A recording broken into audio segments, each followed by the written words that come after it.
As a church, we believe hope changes everything. I don't know how this has affected you or how it's hit you, but what I know is every single one of us has been hit by COVID, by restrictions. We've been hurt and knocked down physically, emotionally, financially for many of us, and for all of us, I believe, spiritually. It's been a hard year in so many different ways. And I keep hearing from people, and even in my own mind, I keep thinking like, man, I can't wait till 2021. But here's what I know. Nothing magical happens January 1st.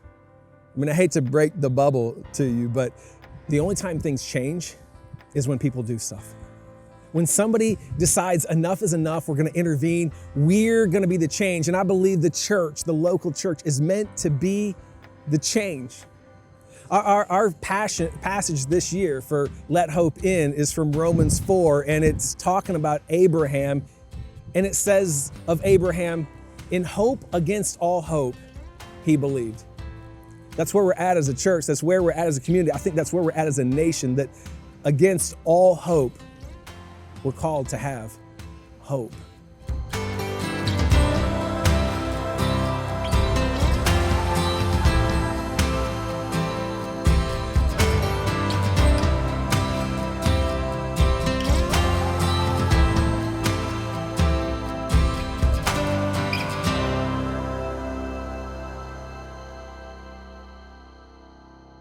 I don't think that there are a lot of opportunities that we have in life sometimes to really impact people in a way that they will always remember.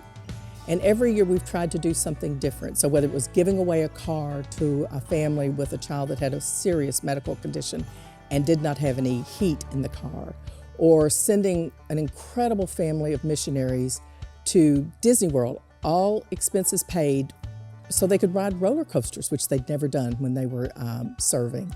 We've done all kinds of wonderful things, and this is the first time that we've been able to do something so public and to invite so many people to be a part of it. So when you think about a bike, kids have gotten away from bikes. Probably a lot of us grew up riding bikes all over the place, but we've kind of lost that. And so to have 350 bikes, children from all across the community, across 2 different counties, being invited and hearing their stories has been amazing. We've had families that have kids that have never even owned a bike, and they're going home with a bike today. We have some families that are going to be able to come, they're going to be able to get a bike, and it will be a surprise on Christmas morning, and how cool is that? So this is very different for us. It's required a whole lot more coordination. It has been worth every bit of it, because I think that's what makes RiverLake so different. We have a servant's mindset that we built into our culture from day one. I don't think there's any higher calling sometimes than to be able to be the hands and feet of Jesus as we're out blessing our community, particularly this year when kids have not had a chance to be a kid. The volunteers are amazing here. I've never been anywhere where people just step up to doing whatever's needed. It doesn't make any difference what the request is, people join. We assisted today with a young man who had autism and needed a special bike with training wheels, and it was so wonderful to see our church step up to that and make sure that this young man got a bicycle, and he'd never had one before, so that was so joyful. And then there were 4 little children, 3, 4, 5, and 6, come through and get their bikes. And I have to admit, I'm a big crybaby, so I was crying watching them get on their bikes and try on their helmets, and they were apprehensive. They were a little bit nervous about it. And the Grinch walked up to them and said a few Grinchy things, and they started laughing and rode their bikes through the bubbles.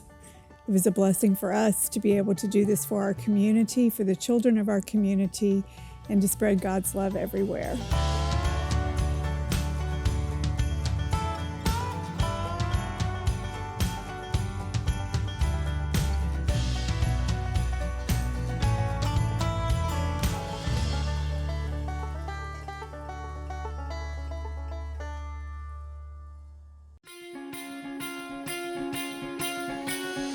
With our Let Hope In initiative, we're doing something different. We decided that, you know what, we're gonna partner with our local schools and find those who need the most hope, those who deserve the most hope. It's our kids. It's the next generation. As an adult, I can somewhat understand, but I've got 5 kids and they're struggling a little bit. And I know there's kids out there struggling even more. And so what we did this year is we partnered with our local schools and we got 350 bikes. We got names from them. And today, in a few short minutes, people are going to start rolling into this parking lot and we're going to let them walk down the aisles of rows, walk down the row after row after row of bikes and just say, pick one. And our hope and prayer is that for one day, they can be a kid again. For one day, in the midst of even the raining right now, in the midst of what feels like constant chaos, one day they can have a little joy, have a little peace, ride around on that bike and have hope. Because what we know is this bike it's more than a bike. It's a message, isn't it? It's a message from one group of people to another group of people, and it says, you matter. You're not forgotten. You are loved and you are worthy. You are made in the image of God, and because of that, you have worth, and we will partner with you to do what we can as we walk through this together. That's our Let Hope In moment this year. So I don't know where this video finds you. I don't know where you're at. I don't know what you're walking through. What I hope is that you would, this Christmas season and moving forward, that you would let hope in, that you would hope against all hope and believe, and you would trust, not in your circumstances, because they're probably not good, but that maybe you would for the first time or come back to Jesus, the real hope, the reason for the season, the hope of the world, and the reason that we celebrate this season in the first place. Jesus is our hope. Have a Merry, Merry Christmas, a great New Year. We'll see you in 2021.